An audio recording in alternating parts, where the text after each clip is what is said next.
Salut à toutes et à tous, j'espère que vous allez bien. Dans cette vidéo, je vais vous présenter ma méthode magique pour apprendre et faire de l'IA facilement.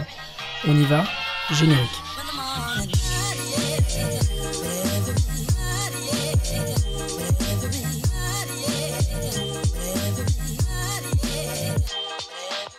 Des cours, quand on parle de deep learning, on est en train de parler de ça. 90% on est en train de parler de ça. De ce truc-là. Qui est relativement complexe, on va pas se mentir. Et 90% de la valeur d'un modèle, elle est dans la donnée qui est correcte, qui est propre, qui est préparée, qui est de qualité. 90% de la valeur du modèle, elle est là. 10% de la valeur, elle est là. Personne traite de ça. Tout le monde s'en fout. Personne ne regarde ça. J'ai pas vu de cours. J'ai quasiment pas vu de cours. Pratiquement personne n'en parle. Pourtant, dans l'industrie, vous au quotidien, ben ça va représenter 90%, ou allez 80% de ce que vous allez faire, de ce que l'entreprise a besoin. Dans le training que je vais séparer en deux, il va y avoir deux choses. Il va y avoir ce qu'on appelle le fine-tune. Ça va représenter un autre, allez 15%. Et faire un réseau de neurones en partant de zéro, ça va représenter 2% de votre temps.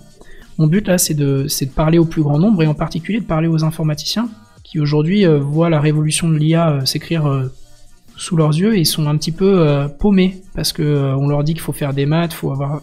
Et en fait, moi je leur dis non. Parce que c'est un peu comme si on disait à ma grand-mère, je suis désolé, hein, tu peux pas installer l'exécutable sur ta machine parce que t'as pas compris, t'as pas les bases pour comprendre comment on compile un software. Bah, l'IA, c'est la même chose. Il y a plein de modèles, ici il y a plein de modèles. Mais quand je dis plein, mais vous vous rendez même pas compte à quel point il y en a, des modèles qui sont déjà écrits pour l'inférence. Donc en fait, vous avez déjà plein de packages équivalents à Linux sur apt-get install, vous en avez plein, et vous n'avez pas besoin de les développer vous-même, ils sont déjà présents. Et ça résout 90% de mes problèmes, 80% de mes problèmes de l'industrie.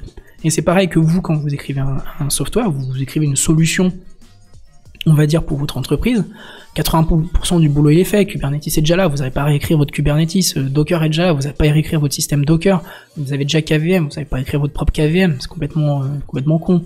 Donc ce que je veux dire, c'est que vous allez prendre des trucs qui sont sur étagère, et ensuite la partie qui a de la valeur pour votre société, bah, c'est l'adaptation.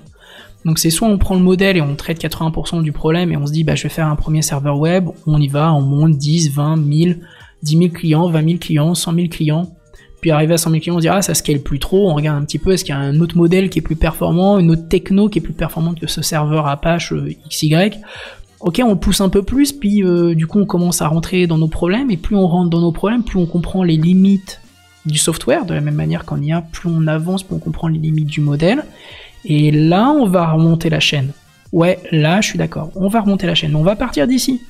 Tant que j'ai pas de problème, tant que le truc je l'ai pas exploité en production, j'ai aucun intérêt à développer moi-même. Je vais utiliser ce qui est existant, je vais remonter, et là, je vais me heurter à un premier problème. Et plutôt que de redévelopper une librairie de zéro, ce que vous allez faire un fork. Et l'équivalent d'un fork en IA, c'est le fine-tuning. Ça veut dire que vous prenez un modèle qui est existant, vous le déroutez légèrement de l'usage original. Alors là, à ce moment-là, on va commencer à redescendre dans les couches, on va commencer à regarder le fine-tuning. Et ensuite, quand tu t'es dit, j'ai des problèmes de scale que personne n'a dans le monde, j'exagère en disant personne dans le monde, mais que peu de personnes dans le monde, là, tu commences à écrire cette partie-là. Mais je dis 2% du temps, c'est-à-dire qu'il n'y a personne d'autre dans le monde qui a ce problème-là, je suis pionnier dans mon domaine, et là, tu commences à écrire tes propres modèles, ou que tu te dis, vas-y, là, j'ai résolu 98% de mon problème, j'ai généré, je sais pas moi, 4 millions de revenus, ou j'ai fait 4 millions d'euros d'économie, ça vaut le coup que je me mette à travailler les 2% ici, peut-être qu'avec un petit peu plus de précision, parce que je vais aller au fond du modèle, que j'ai fait le truc hyper adapté, et je vais aller chercher 4,5 millions. Et là, oui, ça vaut le coup de remonter la chaîne. 99%, c'est que les gens, en fait, ils traitent majoritairement la partie là, ils laissent complètement tomber cette partie-là, alors que vous, ce que vous avez besoin, c'est ça, et au fur et à mesure, on va descendre la chaîne de valeur. Les gens montent dans la chaîne de valeur, alors qu'en fait, il faut descendre, il faut aller au truc qui marche tout de suite, maintenant, et en fait remonter. Toute la philosophie de tout ce que je vais faire, elle va être basée là-dessus. On va partir de la droite et on va aller vers la gauche, puis au fur et à mesure, on remontera dans la difficulté, parce qu'on va rencontrer on va rencontrer des murs, mais c'est normal, c'est la vie. Mais on va commencer par faire des cas d'usage et récupérer de la valeur le plus rapidement possible. Finalement, l'IA, C'est pas si compliqué que ça.